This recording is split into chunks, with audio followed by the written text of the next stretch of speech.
Guys, the day is finally here. We're going to announce the new bike that we're going to be working on. Actually, there's going to be two. Let me show you what I'm talking about. Here's the first one. Suzuki 1975 TS250. It's seen some pretty hard life. Let me just kind of show you some of what we're up against. There's several dents here. The fender, of course, when they put a fender like this on it and you bottom the shocks, this is what happens. So we've got a new fender. We're going to have to work on this tank, get the dents out of it. I was lucky on the TC125. I didn't have but maybe one little dent on that one. It was very good shape. This one's going to take a lot of work. It may even need cutting apart on the bottom and putting back together. And some people just should not be trusted with a welder. See what they did here? They welded the bolt on, and then they welded back here and welded it to the frame. So that's probably one of the first things I have to do is cut this off and try to get it looking presentable again. And I just think that's going to be a lot of work. And when I bought the bike, it runs and everything, runs pretty good. The engine, when you would give it gas, you could see the engine moving like this in the frame. All the bolts were loose. And after I got home and got to looking at it, the frame is cracked right here and the same place on the other side.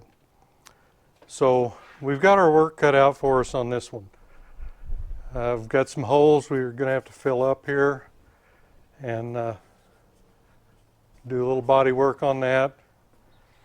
The muffler's got some pieces broke out of it. That's going to have to be repaired. And see the dents on this side here, pretty extreme.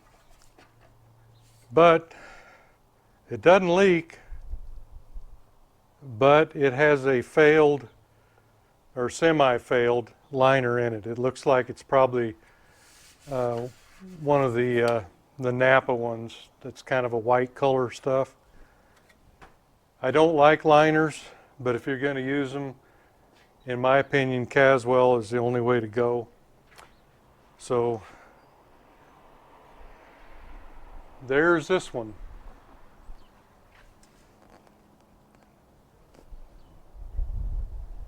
Now, this is the other one. I was able to buy another lift, and I was kind of waiting to get it before I started, or before I did this introduction on the next series. This is a Yamaha 125 AT1 1971. About 3-4 years ago now, I think, I bought two of these. I think I gave $300 for the pair, and they were pretty rough. You can tell the tank is not as rough as the other one, as a Suzuki, but it's still got some work that needs to be done. It doesn't leak, it doesn't need a liner as far as I know. Now, here's the other one that I did. I finished it about 2 years ago. So both of them were this color, and both of them were really rough. But this is what we're going to put back together, but we're not going to make a 125 out of it. We're actually going to make a 175. I always wanted a 1970 CT1. This frame and everything's got a title. The 70 model was this green. I'm trying to think. I think they call it candy green. So all the body work is going to be this color.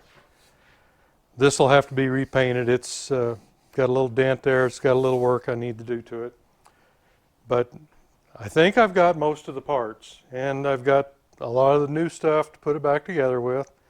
A lot of stuff's going to have to be changed. The crankshaft for one. The AT1 had the electric start with the I'm at a loss of the type of ignition it is, but it runs a stator and a armature. And from what I understand, the 175 has too much compression for the electric starter to work. So I've got a crankshaft for a 175. You notice the difference here with the snout on the magneto side. This is a 125, this is a 175. I've never done this. I understand that this will all work, so it's going to be a learning experience for me as we go along. But the AT1 cases and everything are supposed to work. We'll just swap out the crankshaft and repair anything that needs to be repaired inside. Seat pans, all the ones I find are pretty rough shape. I've actually worked on this one a little bit already. Had to do some re-welding and straightening. I think these are available now from KDI if I remember right. So I think I can make this one work. If I can't, I'll buy one from Dave. The wheels, the frame, the swing arm, the shocks, forks. I had to have the fork tubes re-chromed. I used I think it's ECI or something like that in California. It does hard re-chroming, and I had them do both tubes for me. So we've got to do the complete fork rebuild. Everything's got to be rebuilt. Here's the stator for the 175, and guess what? Somebody cut the wires, so we get to play with that again. But I guess that's about it. I guess my thought on this subject was that with two of them going, I can put out at least one video a week, if not two. And while I'm waiting on parts, I'm still working on the other one. So that's kind of my thought process, was so that I could kind of keep going, so I can get a few more videos out for y'all. And I guess that's really about it. It's just this one here's boxes full of stuff. This one here we've got to tear down. I'm probably going to start here on the Yamaha. Hopefully I can get some Yamaha guys to come over to my channel and look.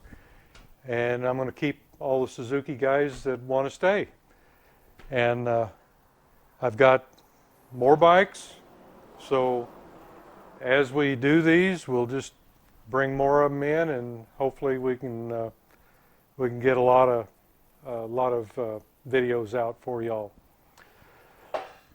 So, having said all that, if you haven't subscribed, please consider doing so. If you like what you're seeing here, give me a thumbs up, and I'll have some video on this one here pretty shortly, and we should be able to kind of maintain some kind of consistency in our videos, hopefully throughout the summer and into the next winter. So anyway, thanks for going along for the ride, and we'll see you in the next video.